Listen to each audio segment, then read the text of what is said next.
naman ang hindi napatalon nung si Carlos Yulo nanalo ng hindi lang isa, kundi dalawang gold medal sa Olympics! Laban Pilipinas! Buong Pilipinas ngayon parang may sapi. Pero imbes na lumutang o mag-levitate, nagtatatalon at nagpapasirko-sirko sila.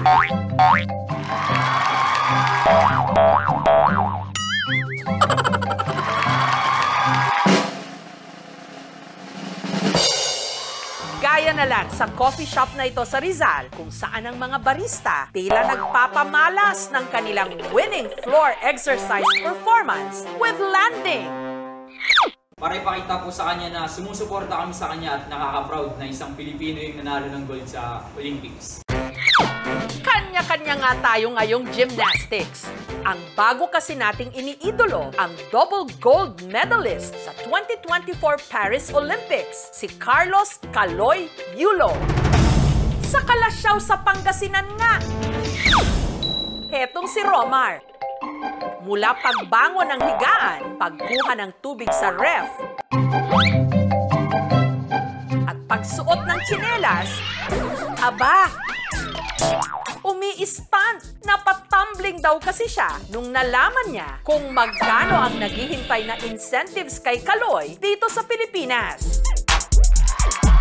Cash reward mula sa gobyerno at mga pribadong kumpanya. 3-bedroom fully furnished condominium, house and lot, brand new car, at kung ano-ano pang lifetime perks. Ang tinatayang kabuuang halaga ng mga pabuyang matatanggap ni Kaloy, tinatayang aabot na sa 100 million pesos. Deserve!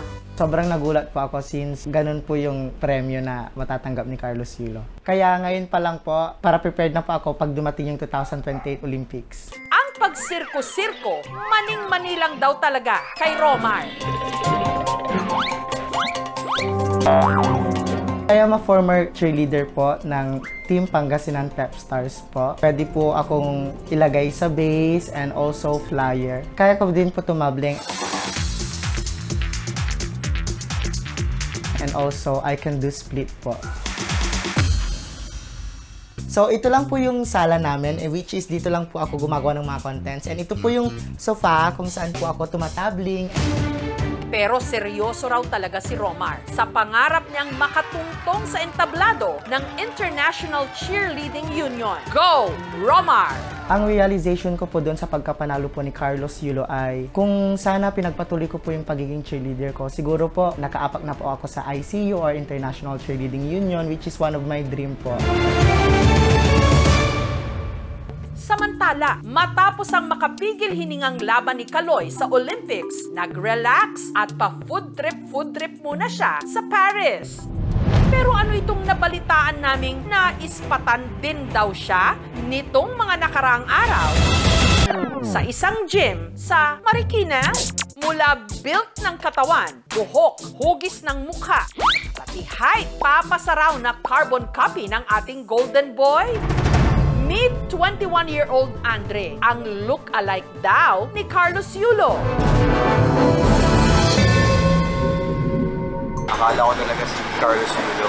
Medyo na-excite ako nung una. Feeling ko rin po na nauwi ko po yung gold medal, na 2 gold medal po dahil po nasasabihan po ako na Carlos Yulo, congratulations. Pagka tungtong ko po ng kolehiyo, nabansagan na po agad ako na ako daw po si Carlos Yulo. Minsan po may times po na sinasakyan ko yung trip nila and kapag gusto po nila magpa-pick, hinahayaan ko lang po. Si Andre, gaya ni Kaloy, 7 taong gulang lang nung nahilig sa sports. Naging student athlete sa track and field nung elementary at naging varsity player sa volleyball nung high school.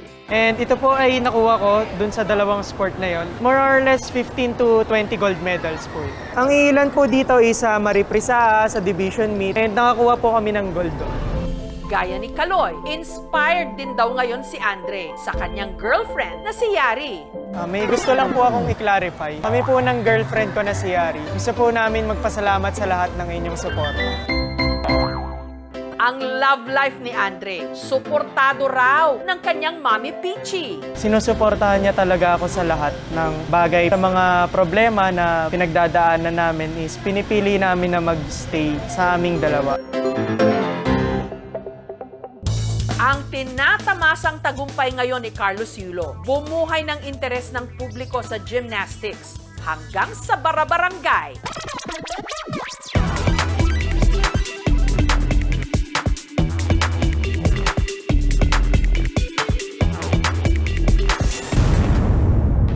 Bagay na matagal na raw interes ng grupo ng mga kalalakihang ito mula Davao, ang Panabo Tamblingero. Sa lupit ng kanilang stunt, lahat kakabahan. Nagka-practice mi sa bagasuan sa bagasuan para safety among among landing nya sa dagat, sapa sa yuta. Para raw ligtas ang kanilang babagsakan, ang kanilang pag-iensayo ginagawa nila sa bagaso o tumpok ng pusot. Dito po kami kadalasan nagpa-practice. Gawa ng malambot siya. Safety din po sa amin yung babagsakan namin kasi napakalambot talaga po. Komportable kaming gumawa ng mga stunts para mag-improve pa. May trabaho, diretso mi sa among tamblinganan. Practice na dala exercise na lang po. Gayunman, hindi pa rin maiwasan ang kakambal nitong peligro. Di time sir nga, di na mo malikayan na kasi syempre dili man perfect yun ang amuang ginabuhat pero may tubig niya nga init tapos naiihampol nga ka ng bitaw ng tuba-tuba may tawag sa muana para ang iyang pag mukalma siya niya ma-okay siya. Kada performance, binabayaran sila ng 3 to 5,000 pesos. Kwaon mi gisting mi kana para nang may mga kasal, may mga pista. Tamo na kung kinsa tong walay tubil, pantay gid mi tanan gyud. Wala gyud ingom na kanang mulamang.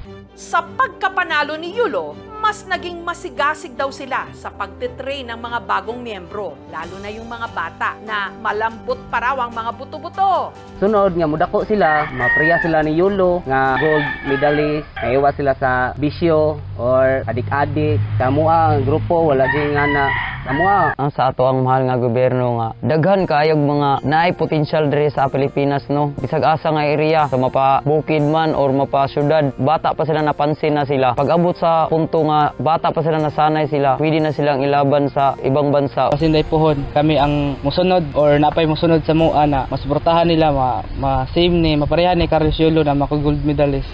Lahat tayo nagpapasirko-sirko ngayon, panayang tumbling para sa kanya-kanyang bagay na gusto nating marating. Laban, go for gold at mag-enjoy, mag-Carlos YOLO, because you only live once.